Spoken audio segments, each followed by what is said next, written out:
Hello everyone, कैसे हो आप लोग। उम्मीद करते हैं ठीक ठाक ही होंगे।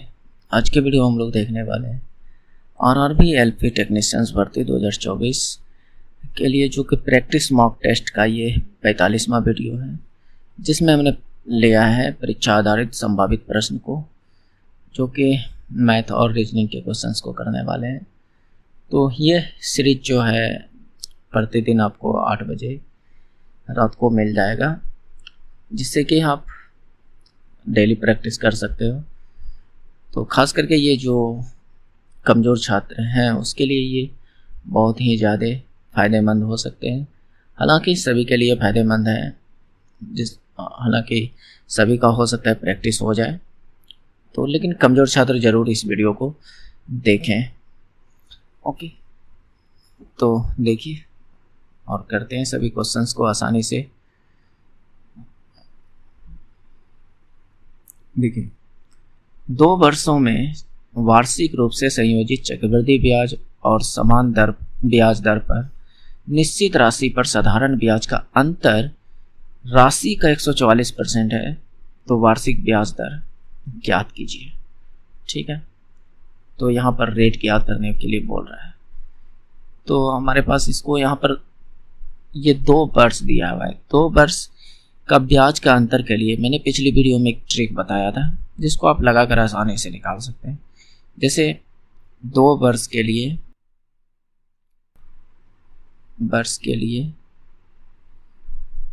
जो CI और SI का जो अंतर होगा वह हो जाएगा मूलधन गुना रेट परसेंट का रेट परसेंट। इसको आप निकाल लीजिए, आपका आसानी से निकल जाएगा। तो इसके लिए हमें मूलधन चाहिए, है कि नहीं, तो और रेट हमें फाइंड करनी है। तो चलिए देखते हैं कैसे इसको फाइंड कर सकते हैं। तो हमारे पास यहाँ पर टाइम दिया हुआ है। ठीक है, टाइम दिया हुआ है कितना, 2 वर्ष, 2 ईयर, और ये फार्मूला भी 2 साल के लिए है। ठीक है, और उसके बाद हमें CI और SI का अंतर दिया है 144%, यानी CI और SI का अंतर दिया है 144%, लेकिन किसका, मूलधन का। इसका मतलब हमारे पास मूलधन होनी चाहिए, P होना चाहिए। तो P जब कुछ नहीं दिया है तो मान लेते हैं कि 100 है, और 100 का 144%, यानी राशि जो मूलधन है उसका 144%। तो राशि हमने कितना माना, 100, उसका 144% कितना, तो आपका जवाब होगा कि 144 होगा, है ना। 100 का 144% कीजिए तो 144। बस इसको यहाँ पर अप्लाई कीजिए, आपका आंसर आ जाएगा। ठीक है, तो देखिए, तो यहाँ पर CI SI का अंतर कितना, 144। मूलधन हमने कितना माना, 100। रेट हमें फाइंड करना है, टाइम से हमें कोई लेना देना नहीं, क्योंकि ये सूत्र भी जो है वह 2 वर्ष के लिए है। तो रेट हमें फाइंड करना है, तो ये रेट गुना रेट का स्क्वायर अपॉन नीचे में 100 गुना 100, ये भी बदलेगा तो नीचे में 100, और ये भी बदलेगा तो नीचे में 100। तो ये 100 से यहाँ पर 100 था, मूलधन कितना माने हुए थे, 100, तो 100 से 100 ख़त्म। तो अब इसको सॉल्व कीजिएगा, तो रेट बराबर आपका आ जाएगा 144/100। क्या मेरी बात को समझ रहे हैं, रेट स्क्वायर, यानी रेट स्क्वायर बराबर, तो रेट बराबर क्या, √144/100। तो यहाँ से 12/10 आपका राइट आंसर। लेकिन क्या इतना आंसर दिया हुआ है, नहीं ना, ये परसेंटेज में दिया है, यानी रेट परसेंट का वैल्यू दिया हुआ है। तो परसेंटेज में चेंज करने के लिए क्या कीजिए, इधर भी आप परसेंटेज लगाइएगा, तो इधर भी 100 से गुना कर दीजिए, तो परसेंट रेट परसेंट बन गया। तो रेट परसेंट बराबर कितना, तो इसको सोल्व कीजिएगा तो 1 0 1 0 ख़त्म, 120 राइट आंसर हो जाएगा। अन्यथा यहाँ पर दूसरा विधि लगाइएगा, जैसे कि मान लीजिए एक बार आप CI निकालते हो फिर SI निकालते हो, तो फिर आपका लंबा टाइम खिंचाएगा। तो बेहतर है कि आप फार्मूले से कीजिए। ये सवाल तो कुछ अलग है, लेकिन जहाँ पर सिर्फ मतलब कि मूलधन दिया रहेगा और अंतर पूछेगा, तो ये फार्मूला लगाकर आराम से निकाल सकते हैं। तो इससे आपका आसानी से कुछ ही समय में, बहुत कम समय में निकल जाएगा। तो बेहतर है कि आप इस तरीके को लगाइए और जल्दी आंसर आ जाएगा। अगर समझ गए हैं तो अच्छी बात है, नहीं तो समझने का कोशिश कीजिए। और मेरे करने से पहले आप भी वीडियो रोककर करने का कोशिश ज़रूर कीजिएगा, जिससे कि आपको ज़्यादा फायदा होगा। ओके, नेक्स्ट देखिए, 1 मिनट। हाँ, इस सवाल को करने का कोशिश कीजिए। अच्छा क्वेश्चन है। रसायन विज्ञान के प्रयोगशाला में 2 प्रकार के अम्ल हैं। प्रकार ए का मूल्य 80 रुपये, प्रकार बी का मूल्य 100 रुपये। एक वैज्ञानिक ए और बी दोनों प्रकार के किस अनुपात में मिलाना चाहिए ताकि मिश्रण का मूल्य जो है 92 रुपये हो जाए प्रति लीटर। तो यहाँ पर आप एलिगेशन वाला रूल लगाइए, जो कि आसानी से निकल जाएगा।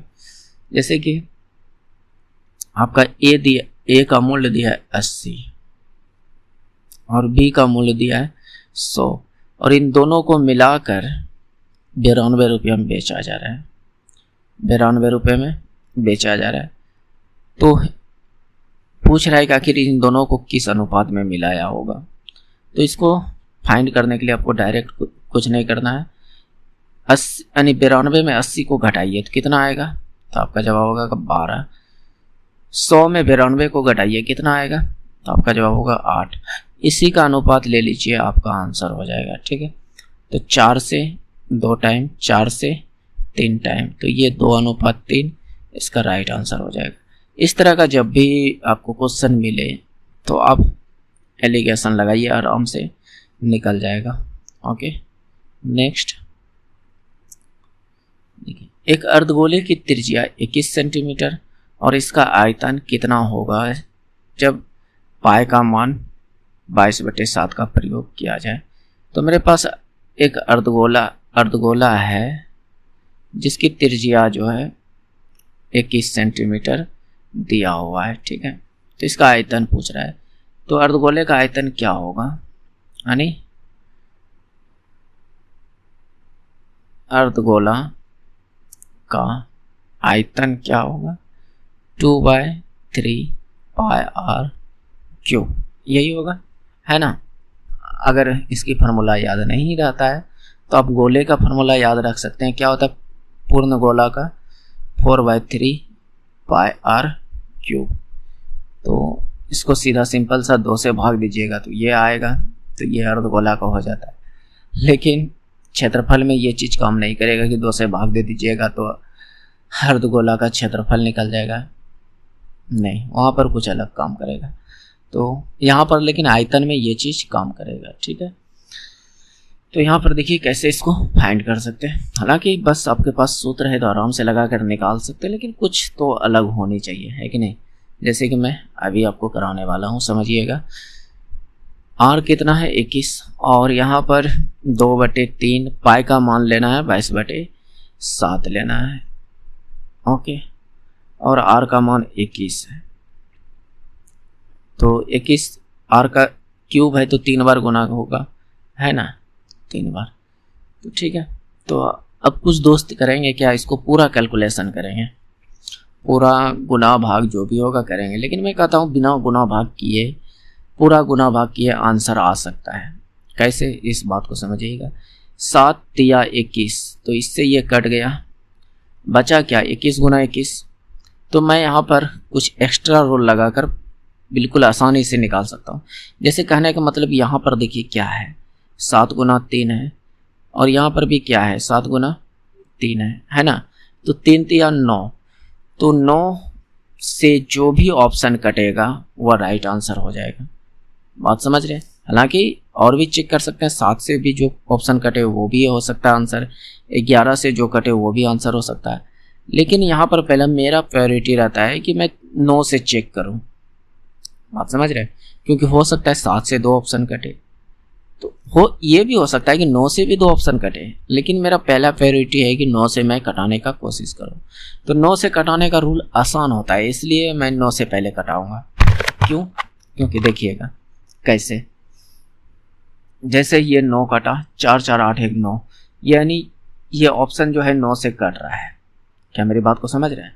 अगर मैं इस ऑप्शन को देखूं तो ये 9 से नहीं कटेगा। 2 2 4 2 6, 9 से बिल्कुल नहीं कटेगा, तो ये आंसर नहीं हो सकता है। ये 9, वहाँ के बाद 4 बच गया, नहीं कट सकता है। ये भी नहीं कट सकता, तो डायरेक्ट आंसर आ गया, कंप्लीट कहानी।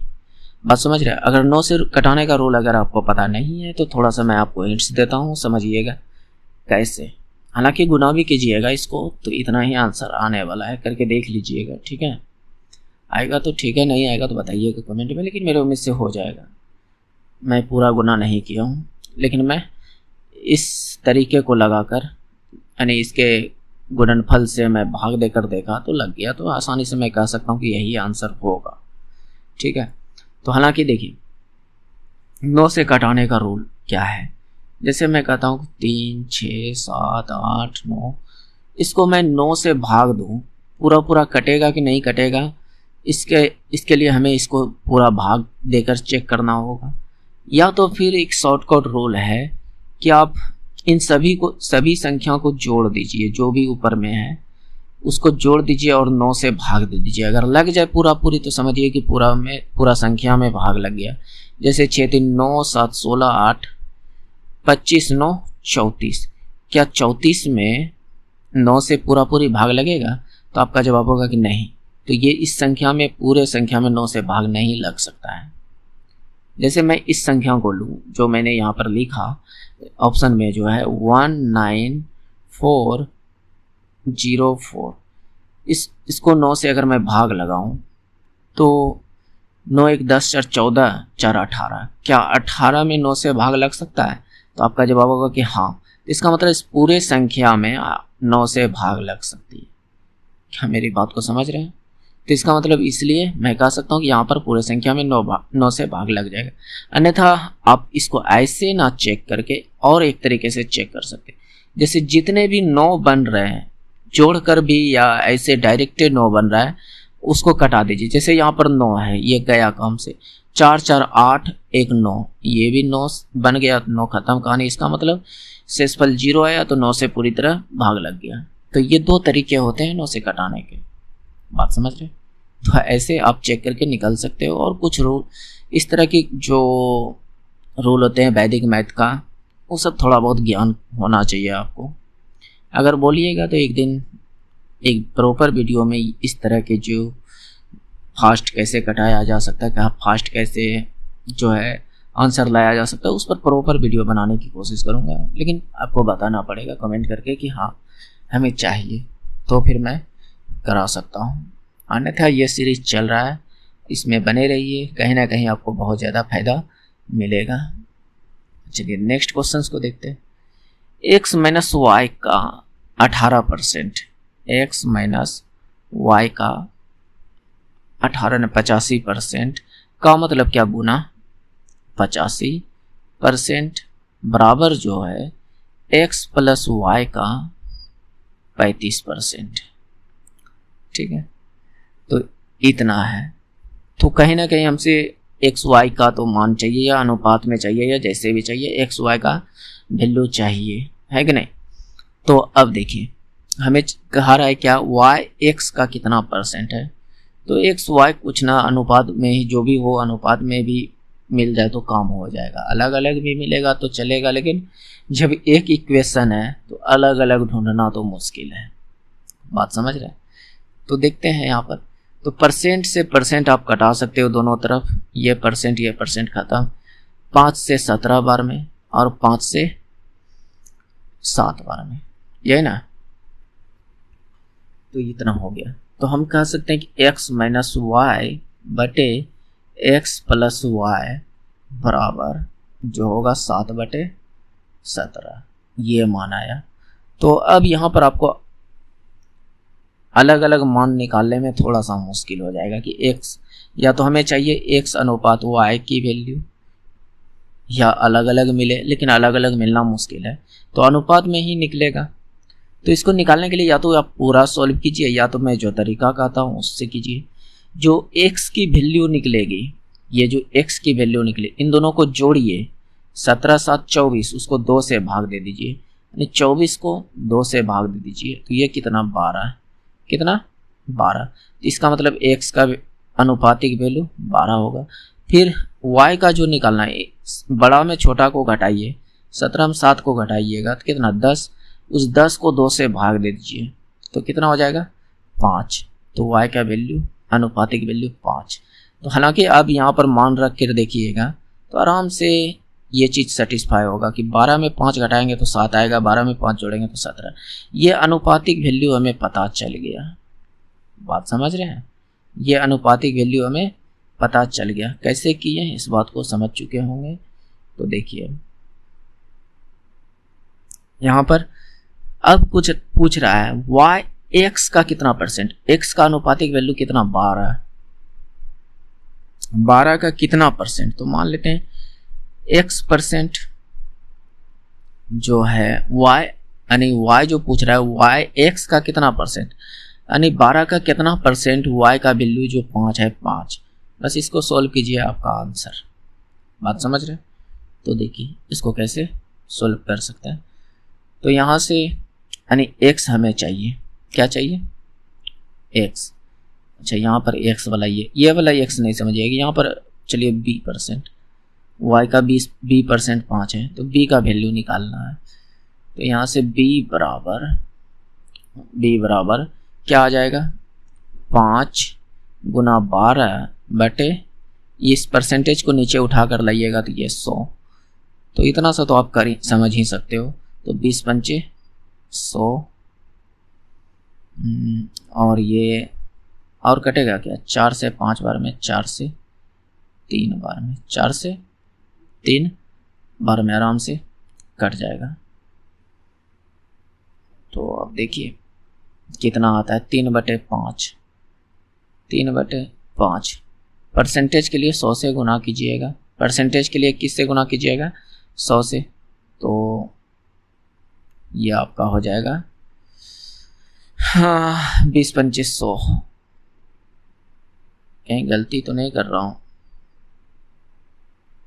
1 मिनट देखिए, पुनः देखते हैं।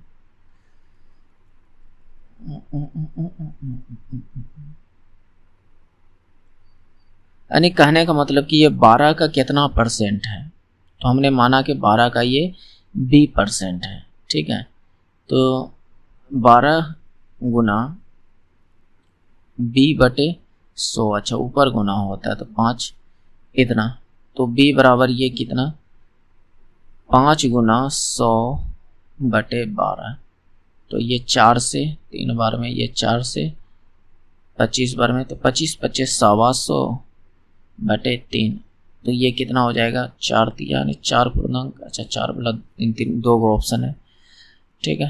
तो 3 1 3, 41 पूर्णांक कुछ आएंगे, 41.2/3%, तो इसका राइट आंसर हो जाएगा 41.3%। तो ये एक अच्छा तरीका हो सकता है, अन्यथा आप यहाँ पर एक्स वाई की जो अनुपात निकालिएगा कुछ सीधा सीधी हल करके निकाल सकते हो, लेकिन मैं कहता हूँ कि इसको जब इस तरह से निकालना हो ना, तो एक्स की वैल्यू जो निकालना होगा, ये पहले वाले का वैल्यू जब निकालना होगा तो इसको जोड़िए और 2 से भाग दीजिए, और दूसरे वाला का वैल्यू निकालना है तो इसको घटाइए और भाग दे दीजिए 2 से, तो निकल जाएगा आराम से। तो इस तरीके से आप कर सकते हो, थोड़ा समझने का कोशिश कीजिएगा, और क्या। नेक्स्ट देखिए 7 व्यक्ति ABCDEFG उत्तर की ओर दिशा में सीधी पंक्ति में बैठे हैं। E के दाईं ओर केवल 2 व्यक्ति बैठे हैं। E और A के बीच केवल 2 व्यक्ति बैठे हैं। तो चलिए पढ़ते जाते हैं और करते जाते हैं, बेहतर रहेगा क्या टाइम वेस्ट करना, ठीक है। 7 व्यक्ति और उत्तर के दिशा की ओर सम्मुख करके बैठे हैं, तो यानी ऊपर की ओर मुंह करके बैठे हुए हैं। तो देखिए ई के दाईं ओर केवल 2 व्यक्ति हैं, तो मैं ई को कहीं बैठाने का कोशिश करता हूँ। ई को मैंने यहाँ पर बैठाया, इसके दाईं ओर, दायां किधर, इधर जाएगा। अगर आपके मुंडे अगर स्क्रीन को देख रहा है तो आप का दायां किधर, तो इधर इसके दाईं ओर केवल 2 व्यक्ति बैठे हैं, यानी 1 2, और इधर अब कोई नहीं बैठ सकता है, इसके बाद कोई नहीं बैठ सकता। ई और ए के बीच केवल 2 व्यक्ति, तो इसने कहा कि ई और ए के बीच केवल 2 व्यक्ति, तो क्या ए कभी इधर बैठ सकता है क्या? क्योंकि इधर बीच में 2 व्यक्ति होने चाहिए, तो ए को यहाँ बैठा सकते हैं कभी क्या? नहीं ना। तो निश्चित ही बात है कि इधर ही ए बैठेगा, ए यहाँ पर बैठेगा, तो ये फिक्स हो गया। ए और ई के बीच में 1 और 2 व्यक्ति आ गए, है ना, 1 व्यक्ति यहाँ, 1 व्यक्ति यहाँ, तो ये। अब चलिए, बी ए के दाईं ओर दूसरे स्थान पर है। कहता है बी जो है, बी ए के दाईं ओर दूसरे स्थान पर, तो ए का पहला स्थान ये, दूसरा स्थान यहाँ, यानी बी यहाँ बैठा हुआ है, बी यहाँ बैठा हुआ है। डी एफ के निकट दाएं है, डी जो है एफ के निकट दाएं है। इसमें टोटल कितने व्यक्ति हैं? 7 व्यक्ति। यहाँ पर पूरे कितने हैं? 1 2 3 4 5 6 व्यक्ति पूरा है। तो इसका मतलब इसने कहा है डी जो एफ के निकट दाएं है, यानी एफ के जस्ट बगल में डी है। तो इस तरह का कंडीशन कहाँ बैठ सकता है? अगर मैं इधर बैठा हूँ तो 2 व्यक्ति हो जाएंगे, तो इसका मतलब ज़्यादा हो जाएगा, होगा कि नहीं? 7 से ज़्यादा हो जाएगा, तो हमको बलजोबड़ी यहाँ पर इसको बैठाना होगा, एफ और डी को। क्या मेरी बात को समझ पा रहे हैं? समझ पा रहे हैं तो अच्छी बात है।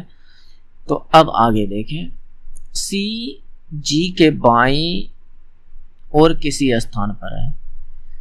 सी कहता है जी के बाईं और किसी स्थान पर है, तो मैं जी को अगर यहाँ बैठा दूं इसके बाईं और किसी स्थान पर, तो यहाँ पर सी होगा, है ना। बाईं ओर तो इधर है, इधर तो अब जगह बैठने का जगह है ही नहीं, आप इधर बैठने का जगह नहीं है, क्योंकि यहाँ पर स्टॉप लगा है कि आप इधर आगे नहीं बढ़ सकते हो, लेकिन इधर बढ़ सकते हो, इधर अभी तक स्टॉपेज नहीं था। तो जी के बाएं, बाएं इधर ही होगा ना जी का, तो यहाँ पर बैठा सकते हैं, क्योंकि यहाँ पर ए है। अगर इस जगह बीच में बैठा दे तो गड़बड़ हो सकता है, क्योंकि इसने कहा है कि ए और ई के बीच में 2 ही व्यक्ति, तो 2 व्यक्ति बी जी और बी बैठ सकते हैं। तो बस ये कंडीशन फॉलो हो गया। आप देखिए पंक्ति के बाएं छोर पर कौन बैठा है, तो सीधा सीधा दिख रहा है कि ये बायां है और ये आपका दायां है। तो ये बायां तरफ कौन बैठा है, तो आपका जवाब होगा कि सी बैठा है। कौन बैठा है? C. C is right answer. Okay, next दोस्त, मेरे करने से पहले आप ज़रूर कोशिश करें यानी वीडियो रोक कर ज़रूर बनाने का कोशिश करें, जिससे कि आपको ज़्यादा बेनिफिट होगा। मैं बार बार कह रहा हूँ, थोड़ा बात को समझिए, कॉपी कलम लेकर बैठा कीजिए, ठीक है। मेरे भरोसे मत रहिए कि मैं ही कराऊँगा, एग्ज़ाम में मैं करने नहीं जाऊँगा, आपको ही करना होगा। तो जब तक आप अपने से खुद से नहीं बनाओगे तो क्या फ़ायदा? बात समझ रहे हैं? तो कॉपी कलम उठाइए और बनाने का खुद से पहले कोशिश कीजिए। नहीं बने तो उसके बाद तो मैं हूँ ही। देखिए, तरीका समझिए मैंने कैसे किया है कि नहीं। और हो सकता है कि आप बना लिए, हो सकता है आंसर आ जाए, लेकिन उसके बाद देखिएगा कि जिस तरीके से आप बनाए हो और जिस तरीके से मैंने बनाया, क्या दोनों में कोई फ़र्क है क्या? या दोनों में क्या टाइमिंग की फ़र्क आ रही है? हो सकता है जिस तरीके से आप बनाए हो उसमें कम टाइम में आ गया हो आंसर, और जिस तरीके से मैंने कराया हो उसमें ज़्यादा टाइम आ रहा है। तो मेरे तरीके को इग्नोर कीजिएगा, अपने तरीके को जारी रखिएगा। लेकिन अगर मेरे तरीके से कम समय में आंसर आ रहा है तो आप मेरे तरीके को ज़रूर मतलब कि एक्सेप्ट करने का कोशिश कीजिएगा, जिससे कि आपको एग्जाम में ज़्यादा फायदा होगा। बात समझ रहे हैं? मैं आपके लिए, आपका जो है भलाई के लिए ही कह रहा हूँ। बात समझ रहे हैं? तो चलिए देखिए इस क्वेश्चन को। कहता है इसको कुछ इस प्रकार से लिखा गया है, इसको इस प्रकार से, तो इसको किस प्रकार से लिखा होगा। तो या तो आपको देखकर ही पता लग जाना चाहिए कि इसमें क्या क्या है, या तो फिर आप इसको डायरेक्ट उतारिए। जैसे मैं कहता हूँ देखकर मैं बता सकता हूँ कि इसको कैसे किया होगा। देखिए यहाँ से इसको पलटा कर लिख दिया है, इधर जाकर VDA VTA, क्या मेरी बात को समझ पा रहे हैं? इसको इधर ले गया और इसी संख्या से अब शुरू कर दिया यहाँ 3 तक, 3 संख्या तक। तो सेम टू सेम यहाँ भी क्या होगा, देखिए BEL है तो L से उल्टा कर लिख दिया है, तो आपको यहाँ पर क्या करना है, TEB लिख देना है। अगला जो बनेगा इसका TEB। क्या मेरी बात को समझ रहे हैं? तो TEB से ऑप्शन शुरू होना चाहिए, तो ये तो है नहीं क्योंकि इसमें RET है तो ये गलत, CFU है ये गलत, TEB यहाँ पर है तो ये हो सकता है, लेकिन इसमें भी नहीं है TEB, ये गलत। तो डायरेक्ट आंसर सेकंडों में आंसर आ जाएगा। लेकिन आप चाहते हो कि नहीं, आपको पकड़ में नहीं आ रहा है, तो फिर क्या करें? तो फिर करना क्या है, बस सिंपल सा जो जो लिखा हुआ है उसको उतारिए, ADVICE जो पुराने तरीके से हो सकता है अभी तक करते आ रहे होंगे, VDAECI ये, और दूसरा BELONG और यहाँ पर LEBGNO कुछ इसी प्रकार से लिखा होगा। हाँ, और इसको बेटर को कैसे लिख सकते हैं, है ना? तो यहाँ पर अब हमको रिलेशन ढूंढना होगा। इसने क्या किया, ऐसे अच्छा डी यहाँ पर था, क्या था डी, हमने गलती उतार, ऐसे और ऐसे, फिर ऐसे ऐसे और ऐसे। सेम कंडीशन यहाँ पर भी है, सेम कंडीशन यहाँ पर भी है, ऐसे किया है। तो हम इसको ऐसे लिखेंगे T, इसको ऐसे लिखेंगे B, इसको जस्ट E। तो यहाँ तक जब पकड़ा है तो ऑप्शन शुरू का क्यों ना मिला ले, हालांकि आगे आप जारी रख सकते हो इसे। तो ये ऑप्शन नंबर 3 सही हो जाएगा। ओके, नेक्स्ट दोस्त, अगर पसंद आ रहा है अभी तक में तो एक लाइक कर दीजिएगा, क्योंकि मैं देखता हूँ आप लोग वीडियो तो पूरा देखते हैं लेकिन लाइक करना भूल जाते हैं।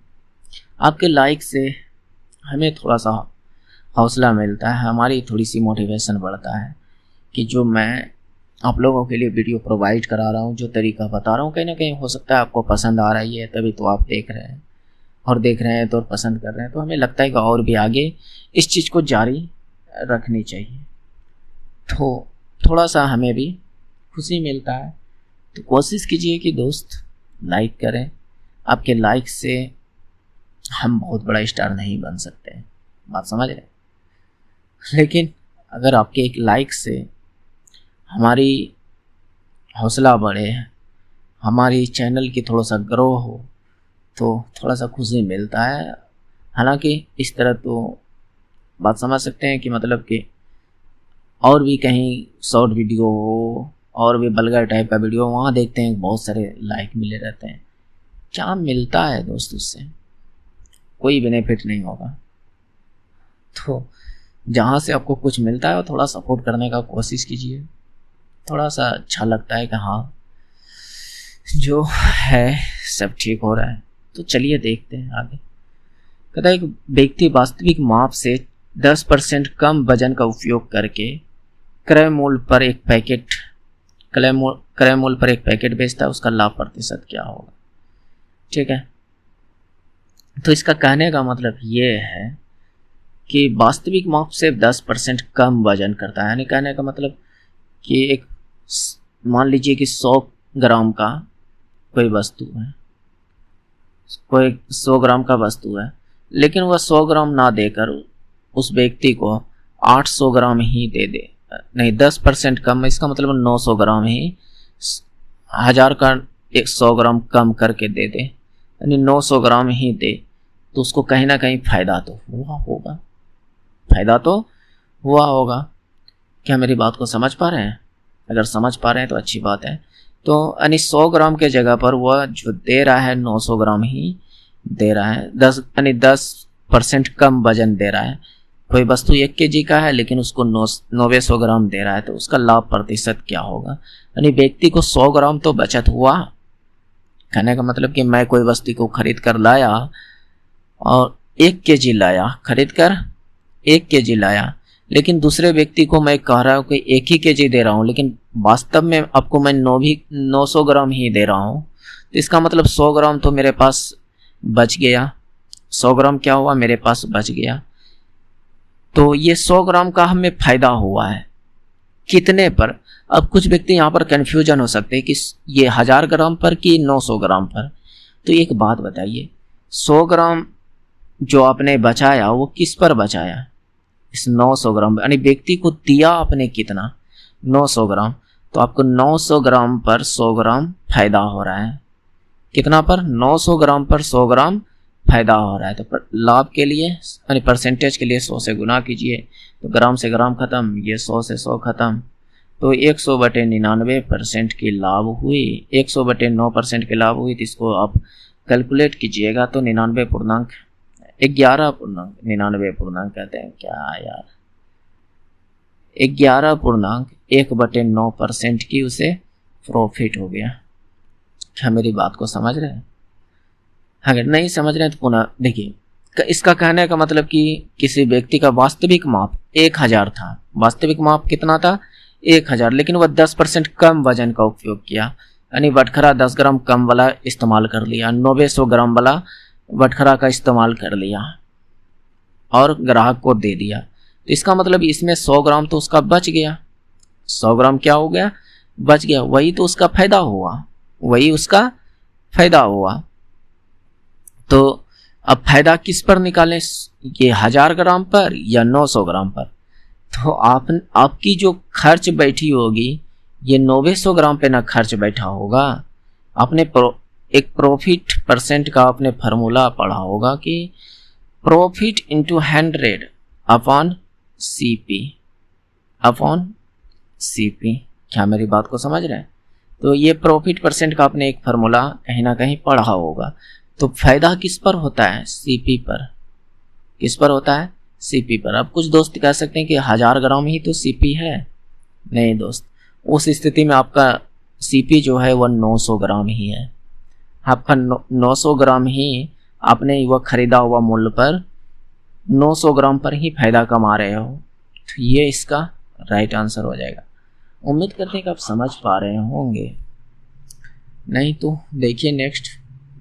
जरूरी नहीं है कि सभी क्वेश्चन समझ में आए, लेकिन कोशिश कीजिए कि सभी क्वेश्चन को समझ सकें कि एग्जाम में प्रॉब्लम ना हो। दी गई आकृति में कितने त्रिभुज हैं? इजी है, कोशिश कीजिए बनाने का। उम्मीद करते हैं कि आपने बनाया होगा। तो चलिए इसमें त्रिभुज को काउंट करते हैं। तो यहाँ पर मैं इतना सा फिगर को अगर देखूं, इतना सा फिगर को मैं देखूं तो इसमें 3 त्रिभुज बन रहा है। जब भी आपको इस तरह का फिगर मिले ना, ऐसे ऐसे वाला, इसको कैसे आप काउंट करते हैं कि इसमें कितना त्रिभुज है? तो इसमें डायरेक्ट नंबर ऐड करते हैं 1 2 3 और इसी नंबर को जोड़ देते हैं। 1 में 2 जोड़ें 3 3 3 6, तो इसमें टोटल 6 त्रिभुज है। उसी तरह से इसमें 1 और 2, इन दोनों को जोड़ें तो कितना त्रिभुज? 3 त्रिभुज। तो सेम यहाँ भी है, इसमें भी 3 त्रिभुज। तो 3 त्रिभुज तो हमें यहाँ मिला, 3 त्रिभुज यहाँ, तो 2 जगह 6 त्रिभुज हमें मिल गया। एक्स्ट्रा आप गिन लेते हैं कहाँ कहाँ त्रिभुज है। एक्स्ट्रा त्रिभुज अब गिन लेते हैं कहाँ कहाँ है। तो एगो यहाँ दिख रहा है, एक, फिर एगो यहाँ दिख रहा है, एगो यहाँ दिख रहा है, एगो यहाँ दिख रहा है। तो 4 त्रिभुज और दिखा, तो +4। और कहीं त्रिभुज है क्या? तो आपका जवाब होगा हाँ। देखिए थोड़ा अच्छा से, तो मैंने यहाँ पर देखा कि एक त्रिभुज ये पूरा बन रहा है। क्या मेरे बात को समझ रहे हैं? तो एक त्रिभुज और मिल गया, एक त्रिभुज और मिल गया। और थोड़ा गौर से देखें तो और पता चलेगा कि हाँ एक त्रिभुज इधरों है, ये भी तो पूरा है, ये भी तो पूरा त्रिभुज है। यहाँ से यहाँ तक इधर भी तो पूरा त्रिभुज है। तो एक त्रिभुज और मिल गया। तो अब 6 4 10 2 12 मिलकर सही कर दीजिएगा और आपका हो जाएगा आंसर गलत। और भी त्रिभुज है, थोड़ा गौर से देखिए कि कहाँ है। तो एक पूरा ये वाला देखिए, ऐसे एक त्रिभुज दिखा, हाँ। फिर उसी टाइप से एक त्रिभुज ये भी तो पूरा है कि नहीं? तो एक त्रिभुज ये वाला और एक त्रिभुज ये पूरा वाला, तो दो त्रिभुज और मिला। तो 12 2 14, इसका राइट आंसर हो जाएगा 14। क्या मेरी बात को समझ रहे हैं? इसमें टोटल 14 त्रिभुज है। तो बताइएगा और भी हो सकता है क्या? ढूंढिएगा, कोशिश कीजिएगा, मेरे उम्मीद से अब नहीं है। 14 से बड़ा कोई ऑप्शन भी नहीं है जो कि मैं सोचूं, है कि नहीं। अब यहाँ पर कह रहा है लघुत्तम समावर्तक ज्ञात कीजिए और भिन्न के रूप में दिया है। तो भिन्न का लघुत्तम ज्ञात करने के लिए जो करना पड़ता है उसके लिए एक फार्मूला आपको रखना होगा। भिन्न का एलसीएम जो निकालना होता है, तो देखिए भिन्न में दो चीज होता है, p/q। ऊपर वाले होते हैं अंश, क्या होते हैं, अंश, और नीचे वाले हर होता है।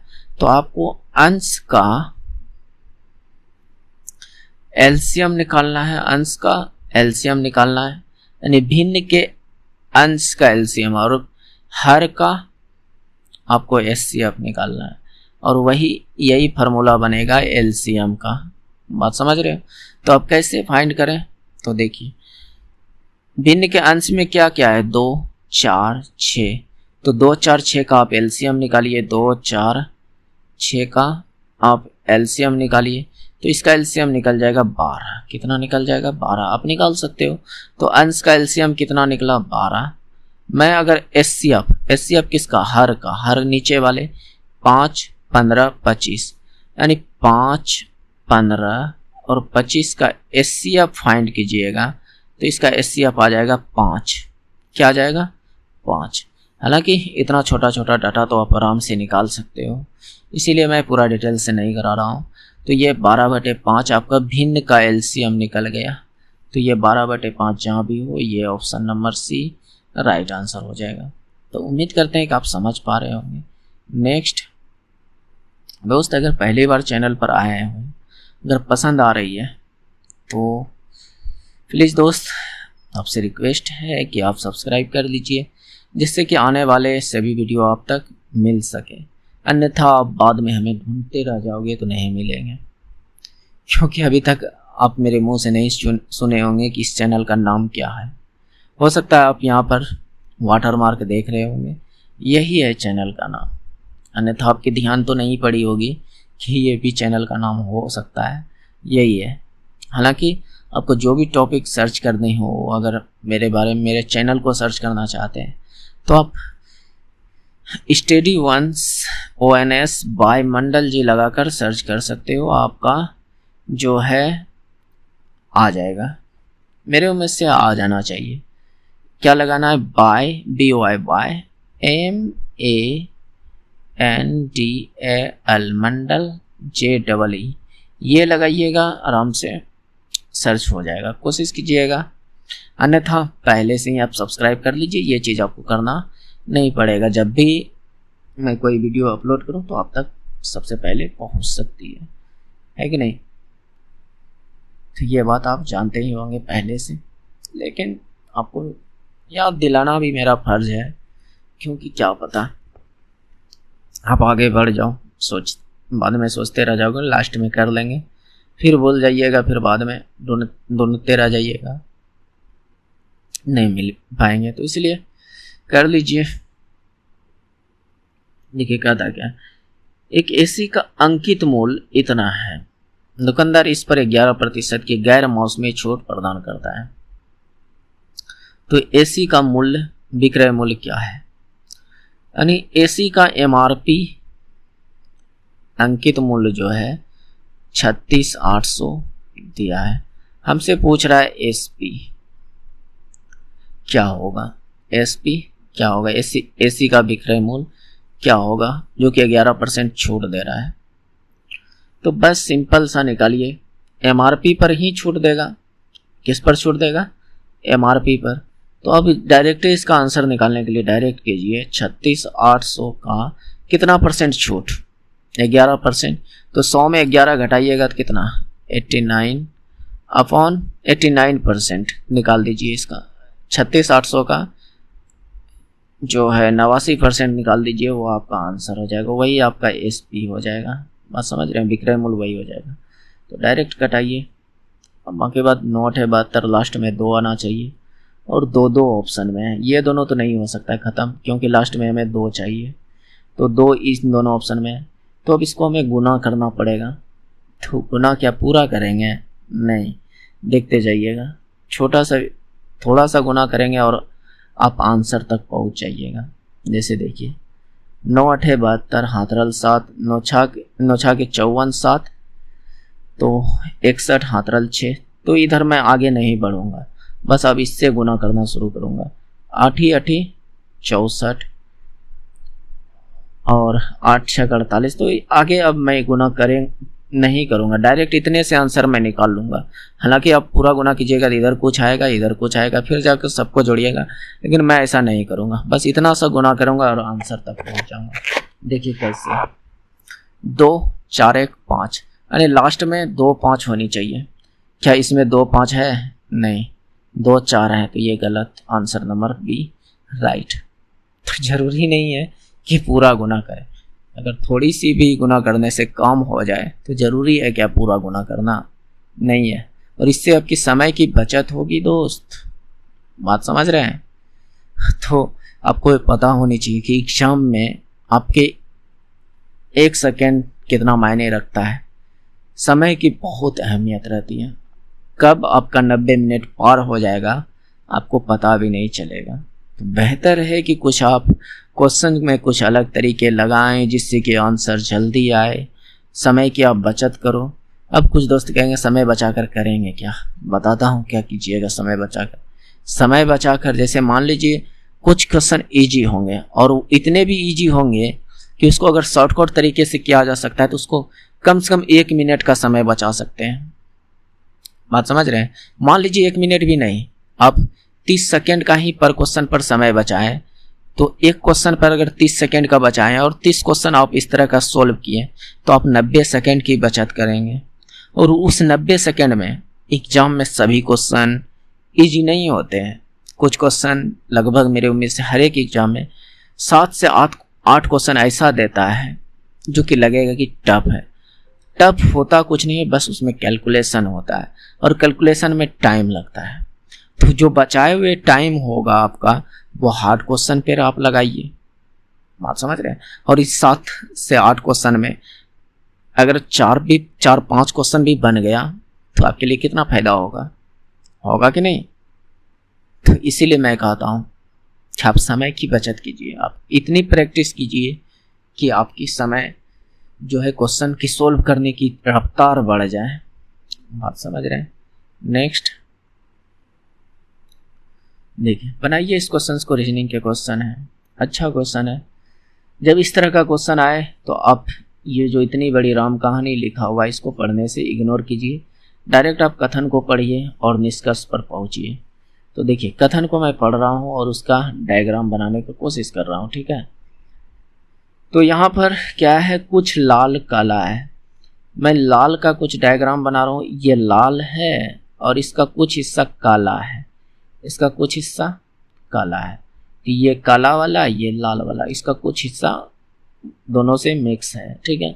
कोई सफ़ेद काला नहीं है, यानी काला का संबंध सफ़ेद से नहीं है, सफ़ेद से काला का संबंध नहीं है। तो जब दोनों का संबंध नहीं दर्शाना रहे तो दोनों में, काला और सफ़ेद में एक टिक का निशान करेंगे। अब कह सकते हैं कि लाल में मैंने क्यों नहीं किया, क्योंकि लाल के बारे में कहा ही नहीं है कि सफ़ेद और लाल से क्या कनेक्शन है, इसलिए मैं लाल के आगे टिक नहीं लगाया, लाल के घेरे में टिक नहीं लगाया, बात समझ रहे हैं? तो इसका एक और डायग्राम बन सकता है, जरा समझने का कोशिश कीजिएगा।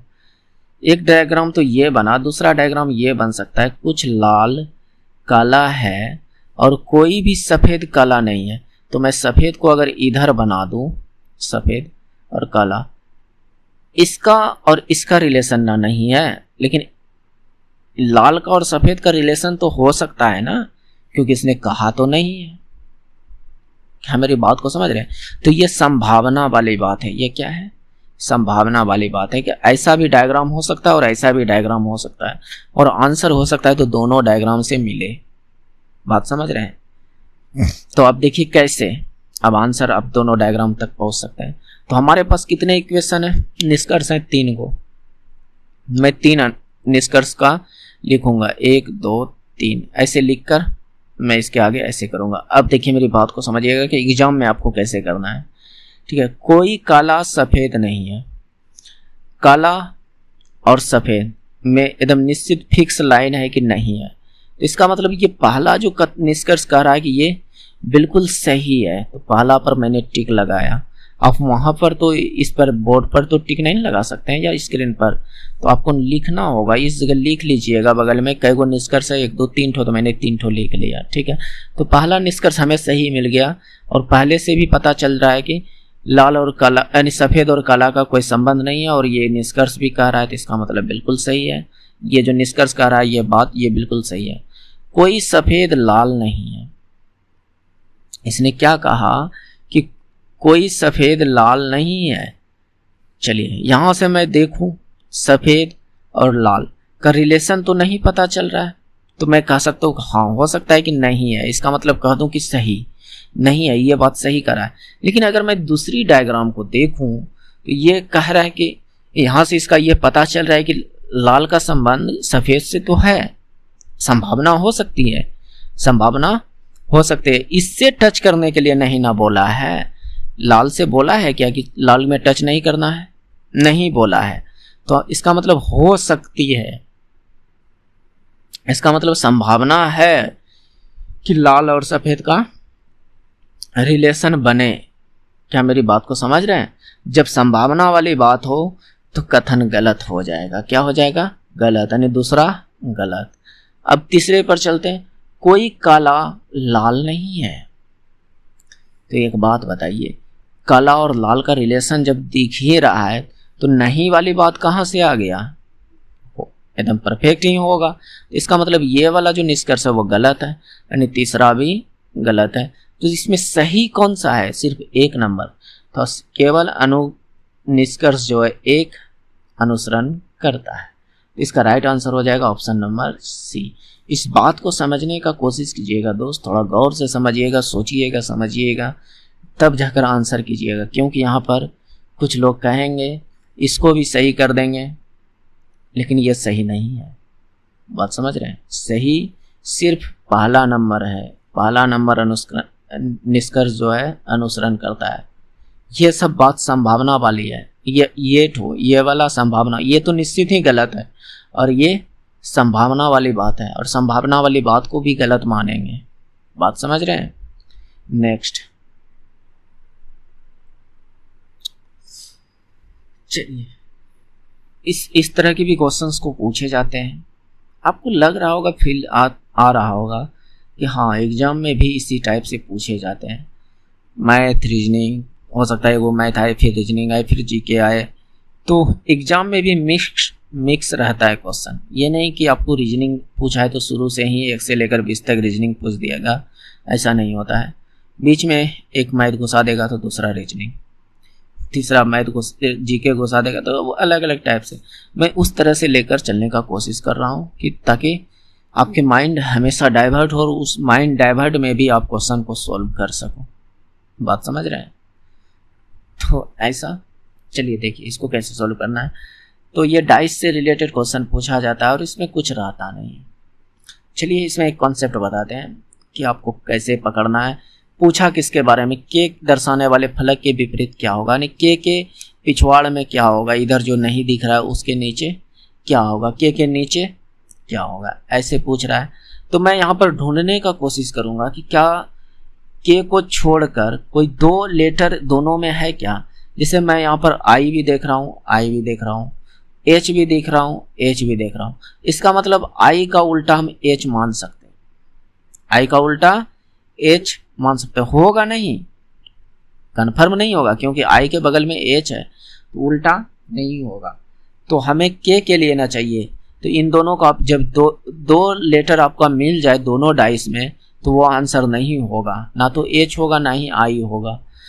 तो इसके बाद जो बाकी बात बचा हुआ है एल और इधर के, यानी के का उल्टा निश्चित ही एल होगा, के का उल्टा निश्चित ही एल होगा, तो एल मारकर निकल जाइएगा। लेकिन कुछ डाइस में ऐसा होगा कि यहाँ पर एल ना होकर यहाँ पर आपका पी हो जाए। यहाँ पर पूछा किसके बारे में? एच के बारे में ना, तो यहाँ पर अच्छा चलिए कोई बात नहीं, एच ना हो, यहाँ पर एच ना होकर आपका ओ हो जाए। और अब इस स्थिति में पूछे कि के का वैल्यू क्या है, तो उस स्थिति में आपको एक ट्रिक बताते हैं कैसे आपको निकालना है। इनमें कॉमन लेटर को ढूंढना है कि दोनों में सेम लेटर क्या है। तो दोनों में सेम लेटर आई दिख रहा है। क्या दिख रहा है? आई। आई लिखिए 2 बार, बस आई से इधर इधर घूमते जाइए। एच, आई के बाद एच लिखिए, एच के बाद ऐसे घूमिए पी, तो एच के बाद पी। अब इसमें चलिए, आई के बाद क्या है? के, तो यहाँ के के बाद क्या है? ओ, तो यहाँ ओ। तो अब यहाँ से हम पता कर सकते हैं कि आई का बारे में तो नहीं पता कर पाएंगे, लेकिन एच के बारे में पता कर पाएंगे। एच के उल्टा के होगा, पी के उल्टा ओ होगा, ओ का उल्टा पी होगा, के का उल्टा एच होगा।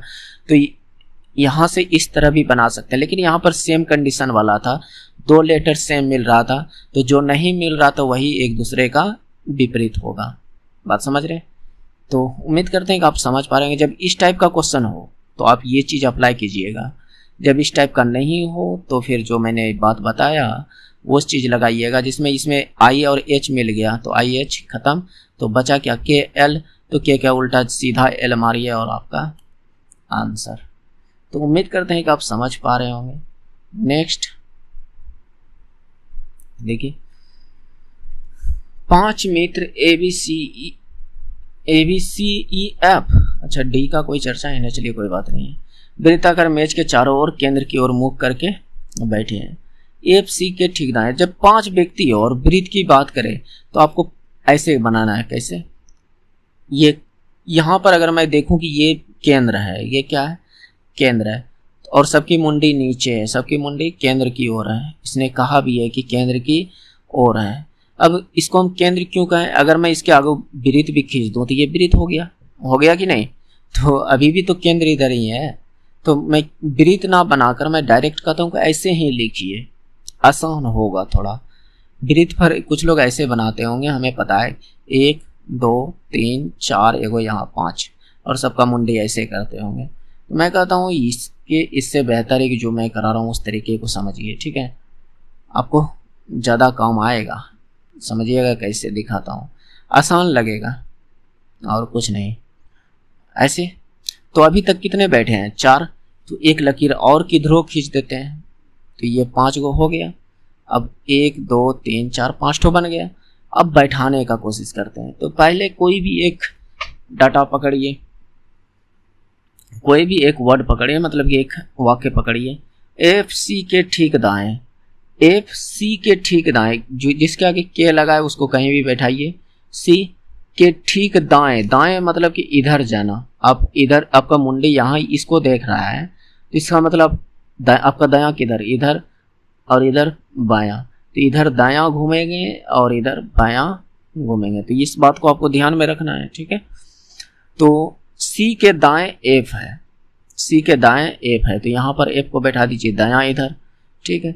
ए सी के ठीक बाएं, यानी बोल रहा है कि जो ए है सी के ठीक बाएं, बायां किधर? सी यहाँ पर, सी के ठीक बाएं, यहाँ पर ए बैठ गया। उसके बाद बी एफ के ठीक दाएं, एफ के ठीक दाएं, एफ कहाँ है? यहाँ। इसके ठीक दाएं किधर? इधर। कौन? ई। अब एक ही व्यक्ति बचा होगा जो यहाँ बैठा होगा इस 5 में से। ए बैठ गया तो बी नहीं अभी तक आया है, इसमें बी अभी तक नहीं आया, तो बी बेचारा को यहाँ बैठा दीजिए। काम कंप्लीट, आपका आंसर। बी के ठीक दाएं कौन है? दायां मतलब इधर जाना, तो बी के दाएं कौन? ए। बी के दाएं कौन? ए। क्या मेरी बात को समझ रहे हैं? समझ रहे हैं तो अच्छी बात है। इस तरीके से बनाइए, आंसर जल्दी आएगा। और क्या, नेक्स्ट चलिए इसको बनाइए। देखिए इससे रिलेटेड ये है, तो इससे रिलेटेड कोई वाक्य कोई सेंटेंस बनेगा, तो देखिए कैसे बनाइएगा। मैं इस तरह के क्वेश्चंस में आप लोगों को कहता हूँ कि आपको प्लेस वैल्यू याद होनी चाहिए। क्या होनी चाहिए? प्लेस वैल्यू याद होनी चाहिए। प्लेस वैल्यू याद होने से होगा क्या? देखिए समझिए क्या होगा। जैसे मैं कहता हूँ E5 पर, L12 पर, E5 पर, ठीक है? C3 20 21 9 3। ये प्लेस वैल्यू याद रहने से, प्लेस वैल्यू कहने का मतलब क्या? जैसे ए से लेकर जेड तक आप देखते हो ना कि टोटल लेटर कितने होते हैं? 26 लेटर। तो ए 1 पर, जेड 26 पर, तो ये ए का प्लेस वैल्यू 1 है, जेड का प्लेस वैल्यू 26 है, उसी प्रकार से सी डी सभी के प्लेस वैल्यू अलग अलग होते हैं। तो ये चीज़ आपको कन्फर्म याद होनी चाहिए ताकि इस टाइप के कोडिंग डिकोडिंग का क्वेश्चन जो है आपसे जल्दी बन सके। क्या मेरी बात को समझ पा रहे हैं? समझ पा रहे होंगे तो बहुत अच्छी बात है, और समझने का कोशिश कीजिए दोस्त। बात समझ रहे हो? तो देखिए अब यहाँ पर G 7 पर, N 14 पर, G 7 पर, तो यहीं से आपका कुछ ना कुछ अंदाजा मिल जाएगा। यहाँ 5 है, यहाँ 7 है, तो कितना बड़ा है? यहाँ से 2 बड़ा है। तो आप N 14 में 2 बढ़ाइएगा तो कितना जो भी होगा, तो 16 पर क्या आता है? P। तो इसका मतलब जो भी ऑप्शन होगा वह P से शुरुआत हुई होगी, है कि नहीं? तो क्या ये P से शुरुआत है? ऑप्शन नंबर B नहीं, M से शुरू है, तो ये ऑप्शन नहीं हो सकता। ये O से शुरू है, ये भी ऑप्शन नहीं। तो अब एक ऑप्शन बच, यानी 2 ऑप्शन खत्म। तो अब बचा ये दोनों ऑप्शन, और दोनों का लास्ट डिजिट अलग अलग है, लास्ट जो लेटर है वो अलग अलग है। अब लास्ट को ही चेक कर लेते हैं। C3 पर, E5 पर, इसका मतलब लास्ट में भी 2 बढ़ा है, 3 से 5, इसका मतलब 2 बढ़ा है। तो R18 पर, तो 18 में 2 बढ़ाएंगे तो लास्ट में क्या आएगा? 20, और 20 पर क्या होता है? तो आपका जवाब होगा 20 पर T आता है, तो इसका मतलब लास्ट में T होना चाहिए। तो S वाला की कहानी खत्म, T वाला आंसर। क्या पूरा सॉल्व करने की कोई ज़रूरत पड़ी क्या? नहीं ना। तो ये राइट आंसर है। तो इसलिए कहता हूँ कि थोड़ा सा कोडिंग रिकॉर्डिंग का क्वेश्चन स्मार्ट तरीके से कीजिए। बात समझ रहे हैं? तो जल्दी आ जाएगा। अब कुछ दोस्त पूरा सॉल्व करेंगे, पूरा देखेंगे, जरूरी नहीं है। आप जिसको जिससे मिला रहे हैं, जैसे मैंने ई को जी से मिलाया और अंदाज़ा मिल गया, तो उसी तरह शुरुआत की संख्या में मिलाया, अंदाज़ा मिल गया। उसी तरह यहाँ से लास्ट में देखें, फिर इसमें लास्ट में देखें, और अंतर में पता चल गया कि इन दोनों में 2 का अंतर है, तो इसके भी लास्ट में 2 का अंतर होनी चाहिए। तो 18 2 20, तो 20 पर क्या आएंगे? 20 T, तो डायरेक्ट आंसर। तो इस तरीके को समझने का कोशिश कीजिए, और स्मार्ट लड़के जो होंगे वो ऐसे ही करेंगे। बात समझ रहे हैं? चलिए बनाइए इस क्वेश्चंस को, अच्छा क्वेश्चंस है।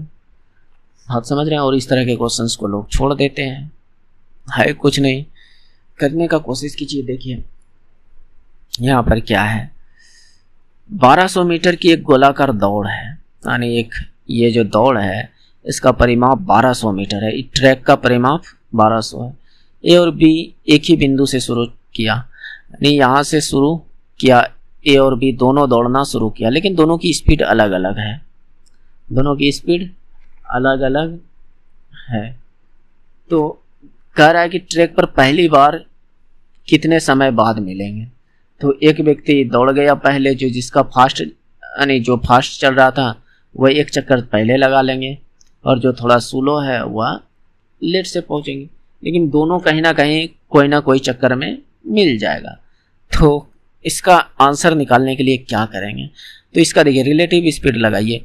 रिलेटिव स्पीड मतलब जिसका कि ज़्यादा चाल है उसके कम चाल वाले को घटा दीजिए, ज़्यादा चाल वाले में कम चाल वाले को घटा दीजिएगा तो स्पीड निकल जाएगा, रिलेटिव स्पीड निकल जाएगा आपका। 45 में 27 घटाइएगा तो कितना? 15 में 7 गया, तो आपका आ जाएगा 8 एक 18 किलोमीटर पर घंटा, यानी रिलेटिव स्पीड 18 किलोमीटर पर घंटा। और हमें 1200 मीटर तय करवाना है, कितना? तो इसका मतलब डिस्टेंस यहाँ पर जो दिया है, दूरी जो दिया है आपका 1200 मीटर। तो ये किलोमीटर में, ये मीटर में हजम नहीं हो रहा है, तो इसको आप किलोमीटर में चेंज कर दीजिए। 1000 से भाग लगाइएगा तो 1.2 किलोमीटर आ जाएगा। बस आपका समय बराबर क्या आता है फॉर्मूला? समय बराबर दूरी बटे चाल, डी बराबर एस, यानी टाइम बराबर डिस्टेंस अपॉन स्पीड। तो यही ना है, डिस्टेंस कितना? 1.2, स्पीड कितना? 18। इसको सोल्व कीजिए तो यहाँ से पॉइंट उड़ाइएगा तो इतना। अच्छा सेकेंड में पूछा है, तो ये कहीं ना कहीं किलोमीटर पर घंटा में आएगा, मीटर पर सेकेंड में बदलने के लिए। चलिए कोई बात नहीं, देखते हैं। ये आपका ये हो जाएगा, तो इसको सोल्व कीजिएगा तो कितना आएगा? तो ये कहीं ना कहीं 6 से 2 बार में, 6 से 3 बार में, 6 से 3 बार में 1 0। तो हमें समय निकालना है, समय बराबर दूरी बटे चाल। चाल तो यही है और दूरी इतना है, तो देखते हैं कितना आंसर आता है। तो 6 से 3 बार में, 6 से 2 बार में कट गया, तो ये समय आ गया 2/30 घंटा आ गया। ये क्या आ गया? घंटा। ये किस में आ गया? घंटा में। 2/30 घंटा। तो इसको हमको सेकेंड में चेंज करना है भाई। किस में चेंज करना है? सेकेंड में। ये घंटा में आया है तो इसको हमको सेकेंड में चेंज करना है। सेकेंड में चेंज करने के लिए इसको पहले आप मिनट में चेंज कीजिएगा। मिनट में चेंज कैसे कर सकते हैं? 60 से गुना करके। देखिए मेरी बात को समझिएगा, 60 से गुना करके। अब ये मिनट में आया, अब मिनट से हमको सेकेंड में बदलना है। सेकेंड में बदलने के लिए क्या कर सकते हैं? 60 से गुना कर सकते हैं, तो ये सेकेंड में आ जाएगा। तो अब इसको कटाइए पिटाइए, आंसर आपका आ जाएगा। 1 0 से 1 0 खत्म।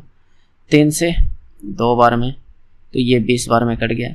तो 20 छके 20 से 120 और गुना 2 240 सेकेंड। ये आपका राइट आंसर हो जाएगा, जो कि ऑप्शन नंबर डी में है। ऑप्शन नंबर 4 में 240 सेकेंड दिया हुआ है। तो इस तरह से आप इसे बना सकते हो। तो उम्मीद करते हैं कि आप समझ पा रहे होंगे। ठीक है, नेक्स्ट देखिए, उस विकल्प का चयन कीजिए जो चौथे पद, मतलब कि वही सब जो कहा गया, इससे ये संबंध है, इसके बाद इससे यहाँ ये संबंध है, इससे ये संबंध है। तो इसका मतलब यहाँ पर वो कौन सी संख्या होगी, यही हमसे पूछा जा रहा है। क्या मेरी बात को समझ रहे हैं कि यही हमसे पूछा जा रहा है। तो 18 और 30 का क्या रिलेशन है, या 54 और 102 का क्या रिलेशन है, वही रिलेशन मैं यहाँ पर लगाने का कोशिश करूँगा, यानी वाट और 66 में लगाने का कोशिश करूँगा। तो यहाँ पर मैं देखूँ तो 18 दूनी 2 गुना करके 6 घटा दिया है। इसका भी 54 दूनी 108, 108 में 6 घटाएगा तो 2, मतलब 2 गुना करके 6 घटाया है। तो इसमें भी 2 गुना करके 6 घटाया होगा, 2 गुना करके ये 6 घटाया होगा, तब जाकर आंसर आया होगा। इसका मतलब इसमें ये 6 घटा हुआ है, इसका मतलब इसमें 6 जोड़ दूं तो 72 और इसका आधियाँ 36। इसका मतलब यहाँ पे जो वाट के स्थान पर आएगा वह 36 आएगा, इस जगह पर क्या आएगा? 36। तो इसका राइट आंसर हो जाएगा 36। तो तरीके को समझिए। देखिए दोस्तों, मैं घुमाता फिराता नहीं हूँ कि आप इसका आंसर सोचिए क्या होगा और मैं आपको उस समय टाइम वेस्ट करूँ। डायरेक्ट आपको करना होगा तो आप वीडियो रोक कर आराम से कर सकते हो, है कि नहीं।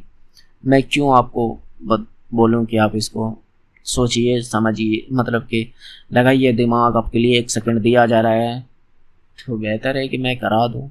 करने का रहेगा तो आप खुद ही कर सकते हो, है कि नहीं। नेक्स्ट,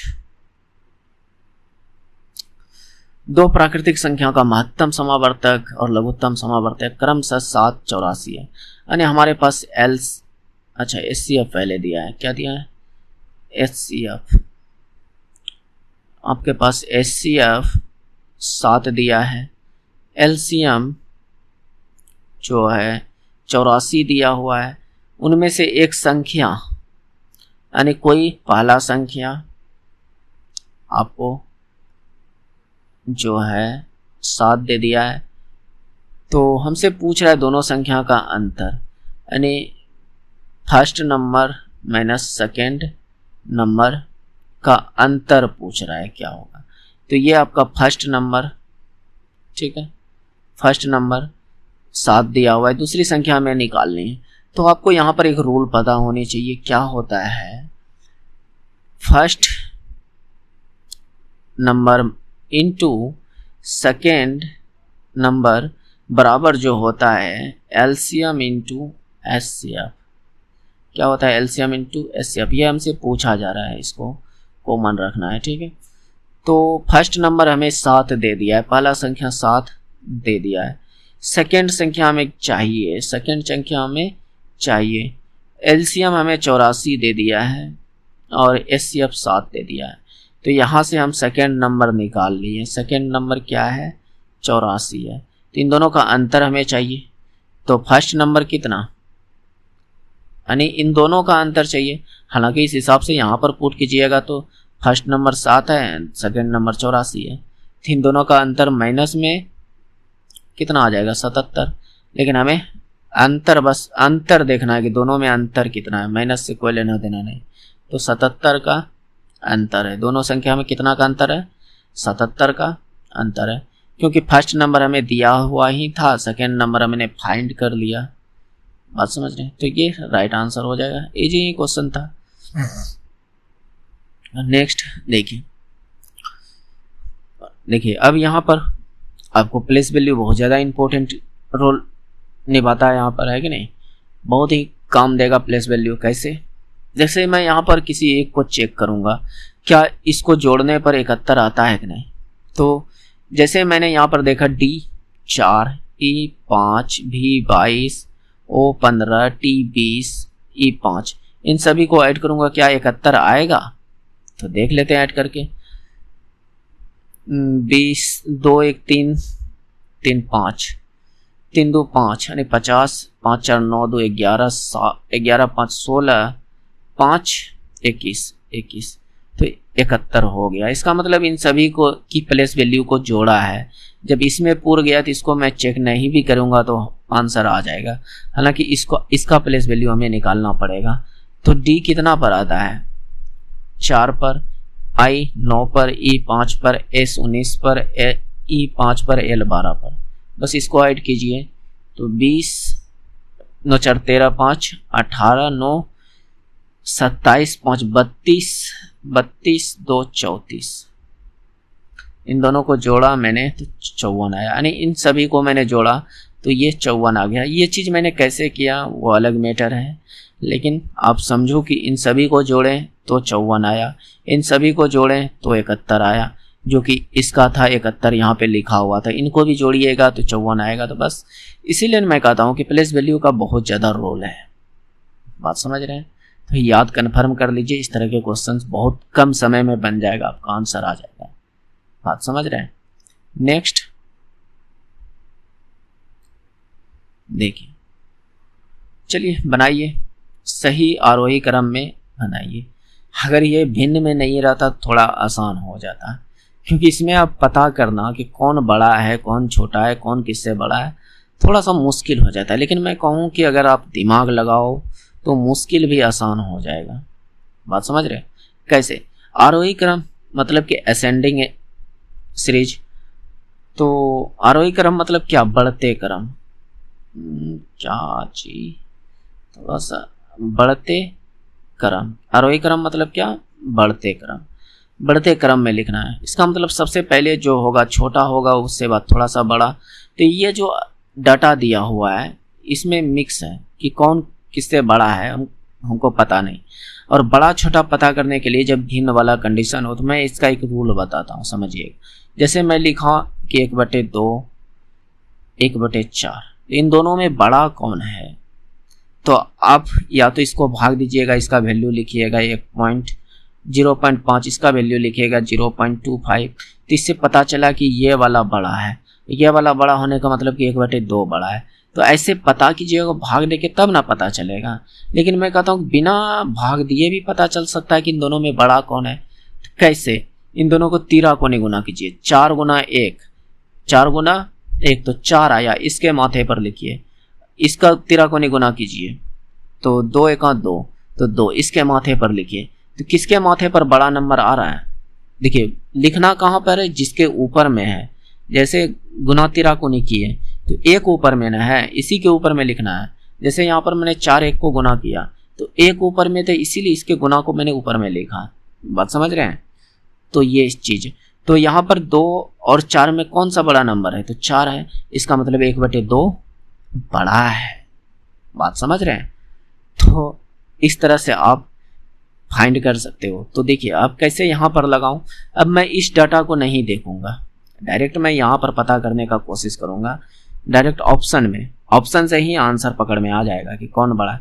तो इसका मतलब सबसे पहले छोटा वाला आना चाहिए, उसके बाद थोड़ा सा बड़ा, उसके बाद थोड़ा सा बड़ा, उसके बाद सबसे बड़ा, इस तरह से आना चाहिए। तो मैं इसको मैं चेक करता हूँ। 4 चौके 16, इसके माथे पर कितना?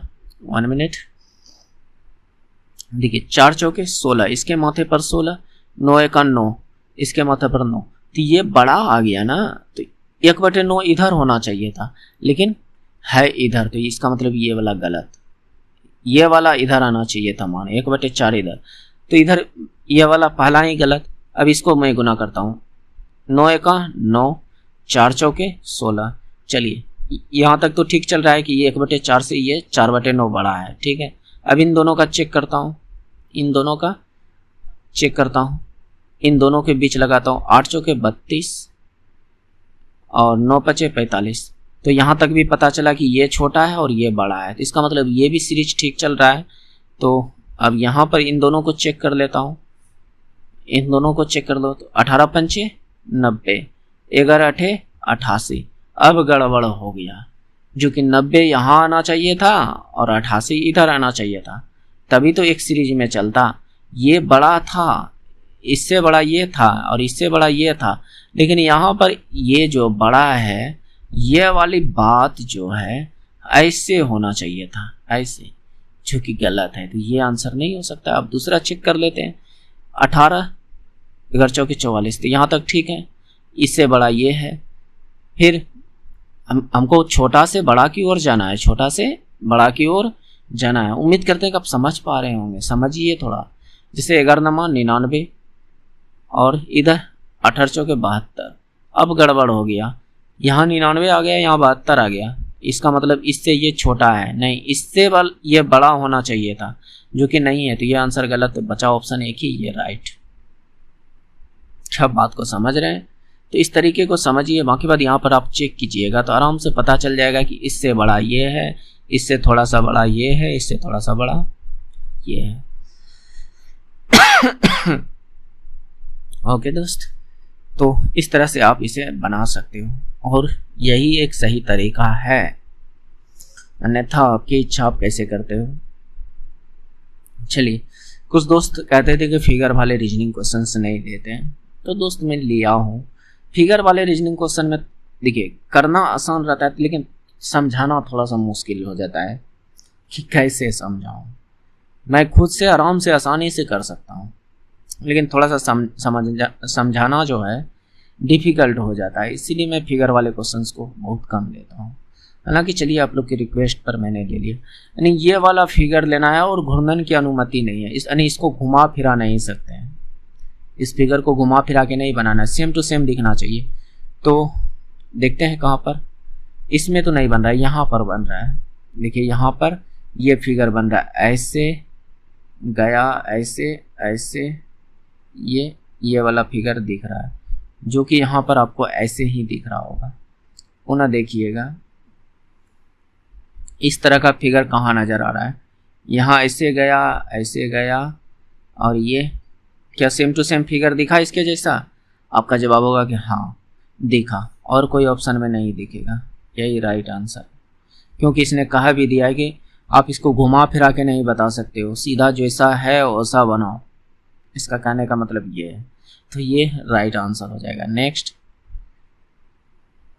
चलिए इस क्वेश्चंस को मैंने पिछली वीडियो में पूछा था कि इसका आंसर क्या होगा, तो बहुत सारे दोस्तों ने सही आंसर दिया, कुछ आंसर को कुछ दोस्तों को पता नहीं, समझ में हो सकता है नहीं आया हो। कहता है मनुष्य के लिए ध्वनि तरंगों की श्रव्य सीमा क्या है? ठीक है, यानी सुनने की जो क्षमता होती है वह कितना होती है? तो आपने पढ़ा होगा 20 किलो हर्ट्ज से 20 हर्ट्ज से कितना होता है?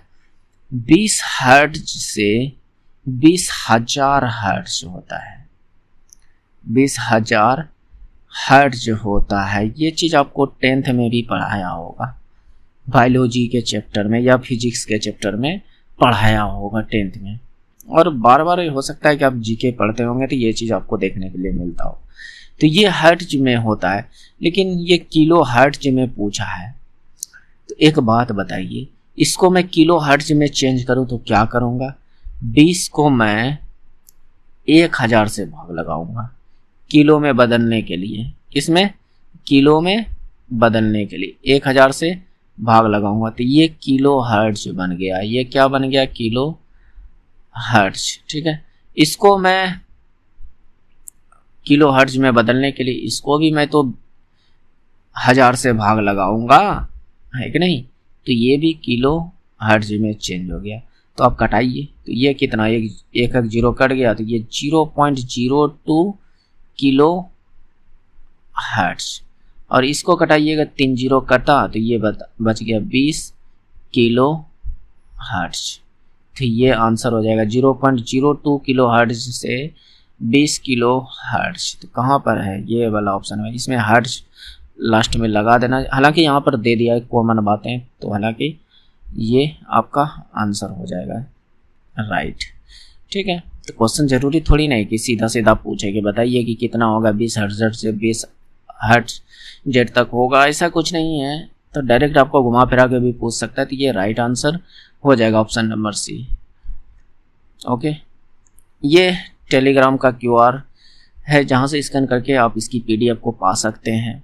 अगर यहाँ से आप स्कैन करके नहीं जोड़ पा रहे हैं तो लिंक डिस्क्रिप्शन में मिल जाएगा, ढूंढने का कोशिश कीजिएगा, मिल जाएगा, आराम से जोड़ सकते हैं, वहाँ पर PDF आपको मिल जाएगा। ठीक है, हालांकि अब तो सुनने में आ रहा है कि टेलीग्राम बैन होने वाला है, तो इसके लिए मैंने जो है व्हाट्सएप चैनल बनाया हुआ है, उसका मैं लिंक डाल दूंगा डिस्क्रिप्शन में, उसको ज्वाइन कर लीजिएगा। अगर इस पर आपको PDF ना मिल सके तो मैं वहाँ पर व्हाट्सएप चैनल पर डाल दूंगा, जहाँ से आपको PDF वगैरह मिल जाएगा। तो हालांकि जब तक नहीं बंद होता है तब तक मैं यहाँ पर PDF डालूंगा, जब बंद हो जाएगा तो इस पर मैं डाल दूंगा। तो इसको ज्वाइन कर लीजिएगा, करके रखिएगा, क्या नुकसान है, कोई नुकसान नहीं होगा, आराम से जुड़ सकते हैं। इतनों का आप जो है फॉलो करके रखे हैं, इतनों का सब्सक्राइब करके रखे हैं, अगर मेरा एक कर भी लीजिएगा तो क्या फ़र्क पड़ेगा, बात समझ रहे हैं। तो मेरा एक करने से कोई फ़र्क नहीं पड़ेगा, आपके लिए बेनिफिट हो सकता है, आपको लगे कि हाँ हमारे लिए है बेनिफिट लायक चीज़ें, तो ज्वाइन कर लीजिएगा। मैं वहाँ पर फालतू चीज़ें नहीं डालता हूँ, सिर्फ जो पढ़ाई से रिलेटेड चीज़ें होती है उन्हीं चीज़ों को मैं डालता हूँ। तो कोशिश कीजिए कि आप ज्वाइन कर लीजिए, जिससे कि देखिए मैं फालतू चीज़ इसलिए नहीं डालता हूँ कि आपको कहीं ऐसा ना हो कि इरिटेशन हो जाए कि ये तो फालतू चीज़ दिन भर डालते रहते हैं, चलो इसको अनब्लॉक करो। तो ये चीज़ मैं नहीं करता हूँ, जो जेन्युइन चीज़ें होती हैं वही चीज़ें डालता हूँ, जिससे कि किसी को डिस्टर्ब भी ना हो। ठीक है, तो बाकी बात, अगर यहाँ तक रुके हुए थे, देखें पूरा, तो उसके लिए आप लोगों को थैंक यू। और अगर अभी तक आपको पसंद आ रही होगी, थोड़ा सा भी पसंद आया होगा, तो दोस्त हमारी हौसला बढ़ाने के लिए एक लाइक ज़रूर कर दीजिएगा। हमारी जो है थोड़ा सा हमें खुशी मिलता है, और जब हमें खुशी मिलेगा तो सोच सकते हो दोस्त आपके लिए मैं कितना अच्छा क्वेश्चन और अच्छा कॉन्सेप्ट ला सकता हूँ। बात समझ रहे हैं, मैं डिफ़िकल्ट क्वेश्चन सबको भी मैं ईजी से करवा दूँगा। तो जब तक आप सपोर्ट नहीं कीजिएगा तो कैसे होगा दोस्त, थोड़ा सा सपोर्ट कीजिए। जैसे कि आप लोग देखते होंगे अर्धनग्न फ़कीरों को बहुत सपोर्ट मिलता है। अर्धनग्न फ़कीर कहने का मतलब, कुछ दोस्त पूछेगा अर्धनग्न फ़कीर का मतलब क्या होते हैं, तो अर्धनग्न फ़कीर कहने का मतलब कुछ लड़कियां वगैरह आएगी और छोटी छोटी कपड़ा पहनेंगे और उस पर देखिएगा कि भर भर के लाइक मिलेंगे, सब्सक्राइब, तो उसको मैं अर्धनग्न फ़कीर कहता हूँ। जिससे कि जहाँ से आपको कोई कुछ नहीं मिलता है, सिर्फ इंटरटेनमेंट, और उस इंटरटेनमेंट को बाद में पछतावा पड़ेगा कि खास में पढ़ लिया होता। बात समझ रहे हैं, तो बेहतर है कि दोस्त हमारे जैसे लोगों को सपोर्ट कीजिए, कहीं ना कहीं आपको एक अच्छे जगह तक पहुंचा सकता है, कहीं ना कहीं आपकी बहुत सारे हेल्प कर सकते हैं। बात समझ रहे हैं, तो सब्सक्राइब कर लीजिएगा और बेल आइकन को भी दबा लीजिएगा, जिससे कि सभी आने वाले सभी वीडियो जो होंगे आप तक प्रॉपर पहुंच सके। और किसी स्टडी ग्रुप में या भाई बंधु जो भी हो उसके पास, जो पढ़ाई से रिलेटेड हो उसके पास आप शेयर कर दीजिएगा, जिससे कि और भी दोस्त हमारे साथ जुड़ सके, हमारे साथ अपना जो है हमारी इस जर्नी को आगे बढ़ा सके। बात समझ रहे हैं, तो बाकी बात तो आप समझदार हो, इतना कुछ कर सकते हो, आपके हाथ में इतना सा है जिसके लिए आपके कोई पैसा नहीं लिया जाएगा, आराम से आप कर सकते हो। तो मिलते हैं नेक्स्ट वीडियो में। जय हिंद, जय भारत, थैंक्स फॉर वॉचिंग।